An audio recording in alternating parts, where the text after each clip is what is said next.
Hey, it's your Professor John Horn. I'm going to talk to you about what you need to do to make a video project, a new style video project, and we're going to pretend that I'm a reporter here in Escondido in Grape Day Park talking about that train.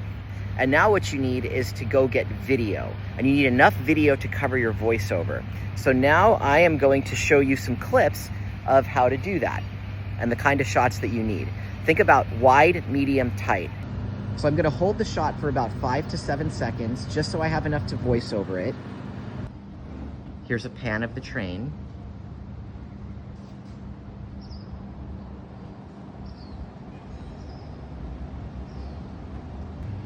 Here's a close-up shot of the door.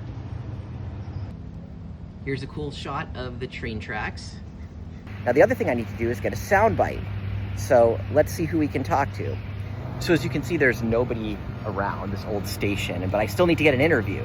So I ended up actually going around the corner, and if you go over here, see, in journalism, you gotta just see what's around. This building is open, and we'll see who I find. My name is Cheryl Sanders. I have been a docent coordinator here for 15 years. I have a vast knowledge of the history here in Escondido, and I learn new things almost every day when people come in and share different things with me. I love giving tours to everyone because history is my passion, and there's so many interesting things to know about the history here and how people lived in those days in the late 1800s. Hard to fathom. Is Yes. Sanders common spelling? S-A-N-D-E-R-S? Correct. Got it. What can you tell me about the train car out there? Well, the train car's closed temporarily. We're trying to restore it, and because it's seen better days.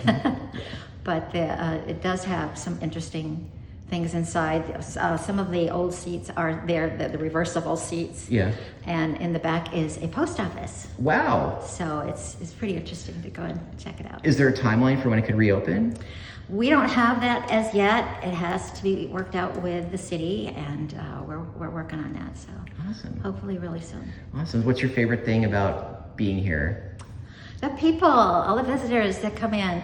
You'd be surprised how many people come here from different states, even different countries that come in, and I can share with them all the history of that time.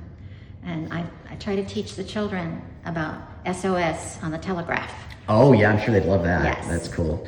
Awesome.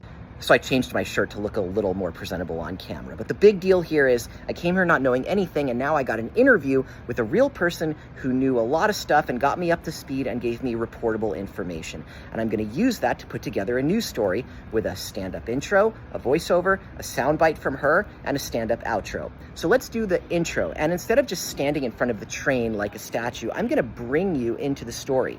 And the way I'm going to do that is play off the fact that you can't go in.